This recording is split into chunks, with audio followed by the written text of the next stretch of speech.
Hello students, कैसे हो सभी। देखो अपनों ने जो लेसन नंबर 8 में वनस्पतिक प्रवर्धन वाला कर लिया था। कठोर काष्ठीय कलम, हार्डवुड कटिंग और सेमी हार्डवुड कटिंग कर लिया था। अब देखो मुलायम कोमल काष्ठ कलम यानी कि सॉफ्ट वुड कटिंग, ये कलमें इसी मौसम की वृद्धि की लगभग 6 माह शाखा पुरानी, जिसकी लंबाई 5 से 10 सेंटीमीटर रखकर तैयार करते हुए चयनित शाखा हरे रंग की होती है। उदाहरण के लिए कोलियस और चमेली में इसका उपयोग में लिया जाता है। ठीक है, कितनी होनी चाहिए? 6 माह पुरानी होनी चाहिए। कितने? 5 से 10 सेंटीमीटर की होनी चाहिए। अब देखो हर्बेशियस कटिंग यानी कि शाखीय कलम, नई वृद्धि वाली प्रो है जिसका रंग हरा, पत्तियां अधिक होती है, लंबाई 7 से 15 सेंटीमीटर पत्तियां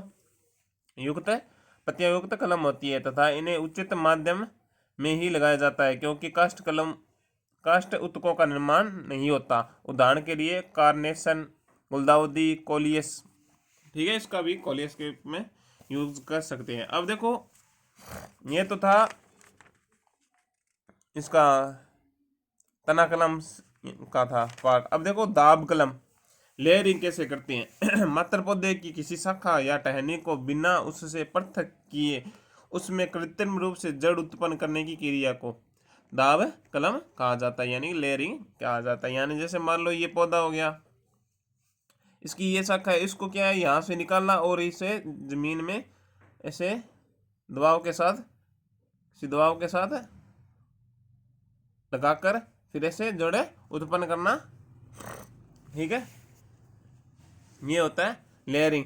अब देखो पहले साधारण दाब, इस साधारण दाब में इसके जो पार्ट है लेयरिंग के किन किन भागों में बंटा हुआ है वो देखो। पहला देखा सिंपल लेयरिंग, इस प्रवर्धन में विधि में 9 से 12 माह पुरानी शाखा के एक स्थान से यानी 2.5 सेंटीमीटर चौड़ाई में छाल निकाल दी जाती है तथा लगभग 15 सेंटीमीटर सिरा भूमि में ऊपर रखकर शाखा को भूमि में दबा देते हैं।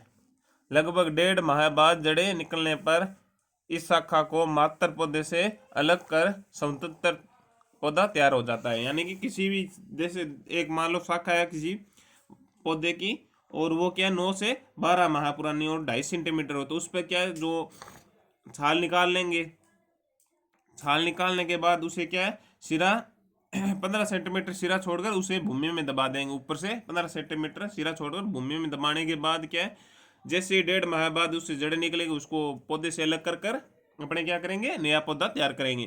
ठीक है, अब देखो शीर्ष दाब टिप लेयरिंग, ब्लैकबेरी, चमेली, सार्सबेरी आदि पौधों में मुलायम शाखाओं के शीर्ष भाग को मोड़कर उसको 2.5 सेंटीमीटर चौड़ाई की छाल हटाकर जमीन में साधारण दाब की तरह ही दबा देते हैं। यानी इसमें तो क्या था 15 सेंटीमीटर अपने क्या रखते हैं मेन शाखा, जैसे मान लो टॉप पार्ट से लेकर 15 सेंटीमीटर की दूरी रखते हैं। इसमें क्या है बिल्कुल टॉप पार्ट पर ही क्या करेंगे छाल उतार कर और मर्दा में दबा देंगे।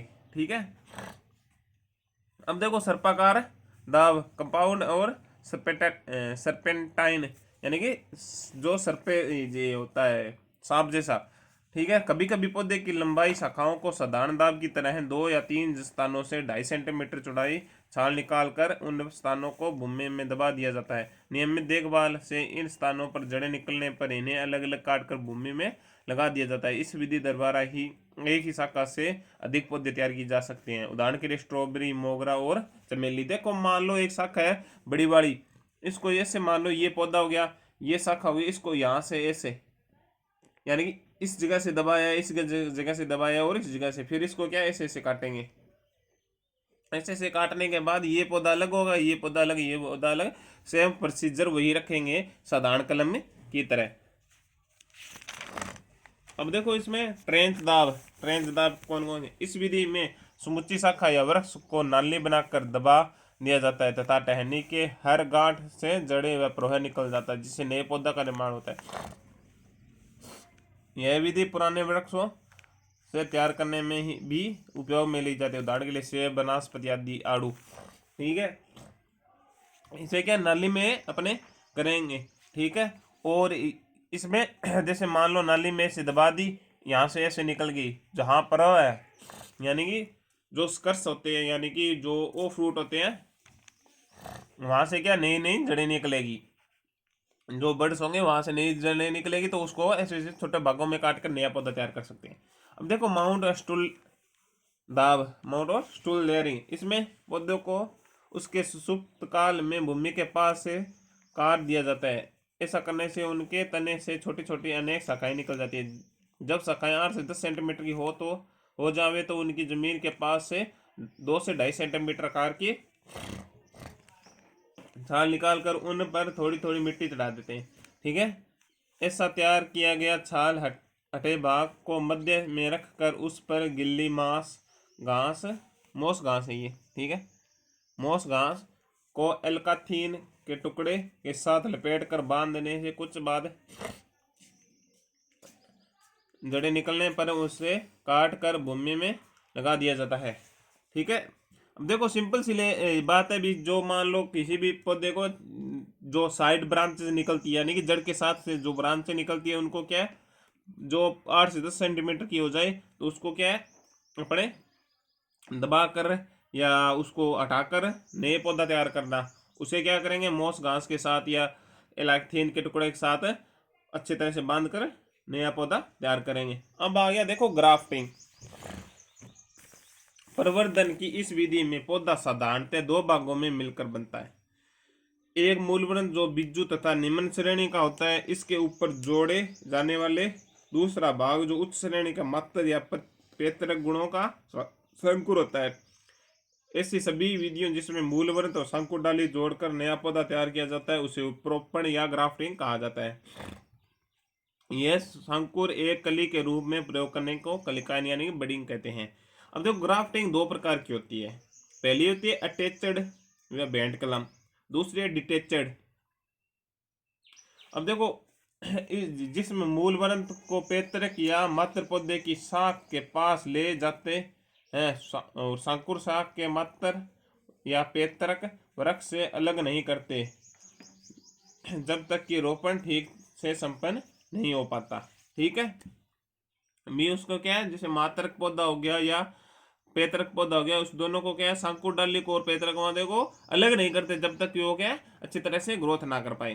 ठीक है, आम, अमरूद, चीकू। डिटेचड में ग्राफ्टिंग में इसमें मात्र या पैतृक पौधे की शंकुर शाख को नर्सरी में तैयार मूलवृंत को रोपण किया जाता है। ठीक है, तैयार करके यानी कि नर्सरी में तैयार करके फिर रोपण इसका किया जाता है। ठीक है, ये अपने हो गए इसके 2। अब देखो डिटेचड है ना, इसके भी अनेक भाग हैं, वो नेक्स्ट वीडियो में पढ़ेंगे अपने।